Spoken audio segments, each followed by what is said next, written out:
दोस्तों, अटलांटिक महासागर की तलहटी में टाइटैनिक जहाज के पास अब टाइटन पनडुब्बी का मलबा भी पड़ा है। इसमें 4 अरबपतियों समेत 5 लोगों के शव हैं।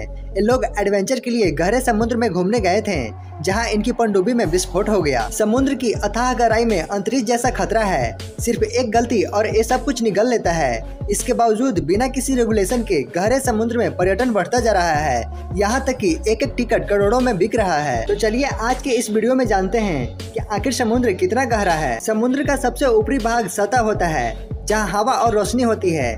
ज्यादातर जीव सतह के आसपास ही रहते हैं। 831 फीट नीचे बिना किसी उपकरण के इंसान के यहां तक पहुंचने का रिकॉर्ड है। हालांकि यहां सतह से 26 गुना ज्यादा प्रेशर होता है, जिससे इंसान के फेफड़े फट सकते हैं। जैसे ही हम लोग 3280 फीट नीचे पहुंचते हैं, तो वहां पर सूरज की रोशनी भी नहीं पहुंच सकती है और इसे मिडनाइट जोन भी कहा जाता है, क्योंकि इससे आगे पूरा अंधेरा होता है। इसके नीचे कोई स्तनपायी जीव तैरता नहीं पाया गया। यहाँ तक सिर्फ क्यूवियर विक्ड व्हेल ही तैर सकी है। और अगर अब बात करें 10,040 फीट की गहराई की, तो इतनी गहराई में टाइटैनिक जहाज का मलबा पड़ा है। इस सतह से 3.8 किलोमीटर नीचे है। और अगर बात करें 12,500 फीट की गहराई की, तो इसे चैलेंजर डीप कहा जाता है। इंसान अपनी पनडुब्बी से अभी यहीं तक पहुंच सका है। इस सतह से करीब 11 किलोमीटर नीचे है। आपको जानकर आश्चर्य होगा कि इंसान समुद्र के अंदर का अभी 5 से 10% हिस्सा का ही एक्सप्लोर कर पाया है। बाकी रहस्य को अभी जानना बाकी है, इसीलिए डीप सी एक्सप्लोरेशन तेजी से बढ़ रहा है। चलिए अब जानते हैं कि आखिर गहराई में इंसान कैसे पहुंचा। 1521 ईस्वी में फर्डिनेंड मैगेलन ने प्रशांत महासागर की गहराई नापने का फैसला किया। उन्होंने 2400 फीट लंबी रस्सी को भारी ऑब्जेक्ट में बांधकर छोड़ना शुरू किया,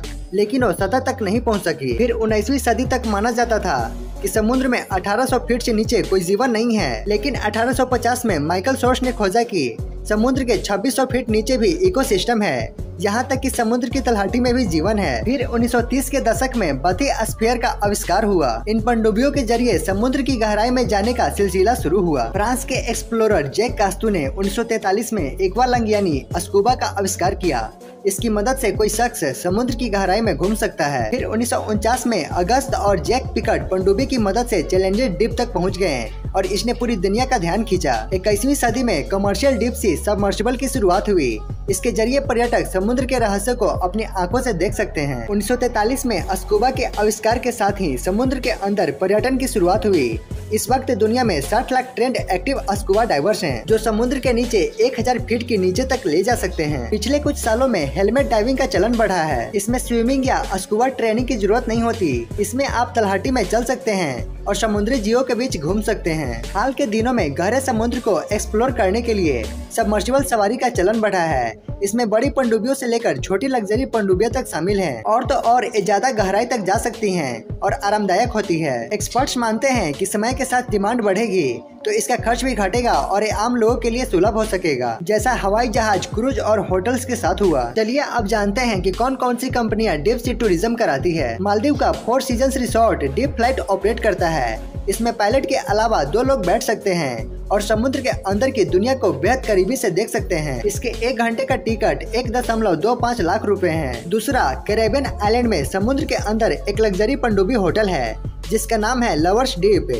सेंट लूसिया के आसपास रिप्स में घूमता रहता है। यहाँ एक रात ठहरने का किराया 1.25 करोड़ रुपए है। तीसरा है ocean gate. Ocean gate company Titanic tourism पर ले जाने के लिए एक व्यक्ति से $2.5 लाख यानी कि करीब 2 करोड़ रुपए लेती है। कनाडा के सेंट जॉन न्यूफाउंडलैंड से इस यात्रा की शुरुआत होती है। ये पूरा पैकेज 8 दिन और 7 रात का होता है। इसमें समुद्री पानी के अंदर सिर्फ 8 घंटे की ट्रिप होती है। तो दोस्तों, आपको डीप सी एक्सप्लोरर के बारे में क्या कहना है, कमेंट बॉक्स में जरूर बताएं। और आगे भी ऐसे ही अमेजिंग और नॉलेजेबल वीडियोस देखने के लिए आप अपने इस चैनल को लाइक, सब्सक्राइब और कमेंट करें। जय हिंद।